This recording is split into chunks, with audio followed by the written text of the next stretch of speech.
আমার এখন বাড়িতে আত্মহত্যা করতে হবে, যেহেতু আত্মহত্যা করতে হবে সবাই জানুক এই দেশের সবাই জানুক যে এই বাংলাদেশের শেয়ার বাজারটা কি, সারা দুনিয়া জানুক। আমি এখানে দাঁড়াইছি সকালে, এখনো কিছু খাই নাই।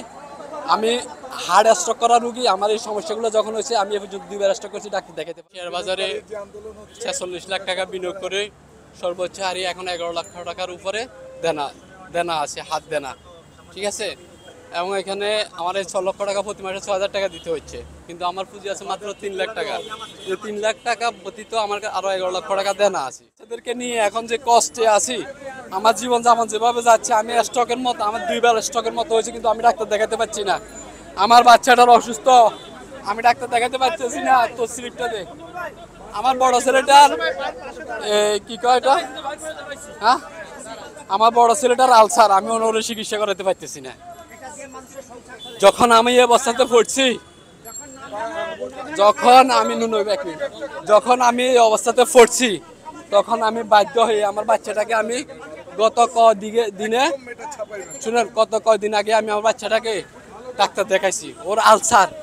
আমার ছোট একটা বাচ্চা আছে 3 বছর, ও আমার বল আব্বু আমার একটা চকলেট দাও, একটা চিজ দাও। আমি বলি আব্বু দোকান বন্ধ, আমি তার কাছে মিথ্যা বস্ত্র নিতে দিতেছি।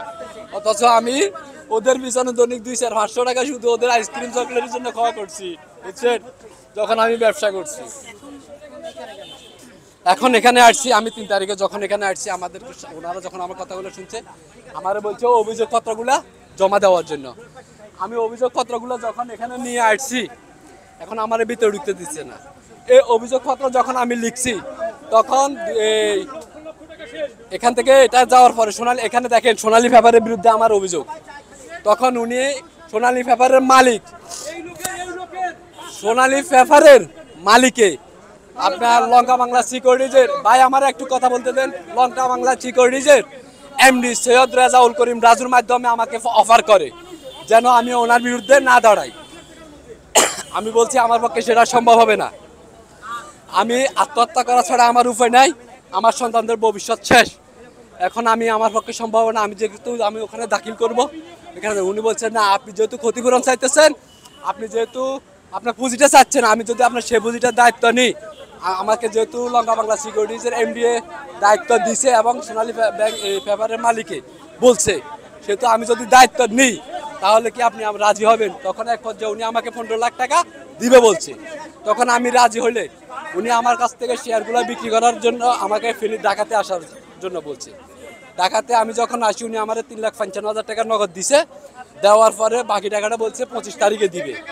এক পর্যায়ে আমাকে ভয় দেখাইছে যে আপনি যদি সাইন না করেন, আমি আপনাকে 2 লাখ টাকা খরচ করলে আপনার মতো লোককে এই দুনিয়া থেকে সারা দিতে পারে। এখন আমার সন্তানদেরকে নিয়ে আসছি, 2 লাখ টাকা বিনিময়ে আমার সন্তানদেরকে শেষ করে দিবে।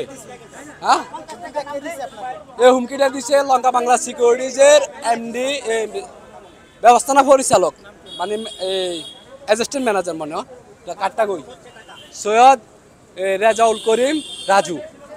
উনি আমাকে হুমকি দিচ্ছে 2 লক্ষ টাকার বিনিময়ে আমার এই দেশ থেকে দুনিয়া থেকে শেষ করে দিবে। এখন আমি ওনার কাছে কি টাকা চাইছি? চাই নাই।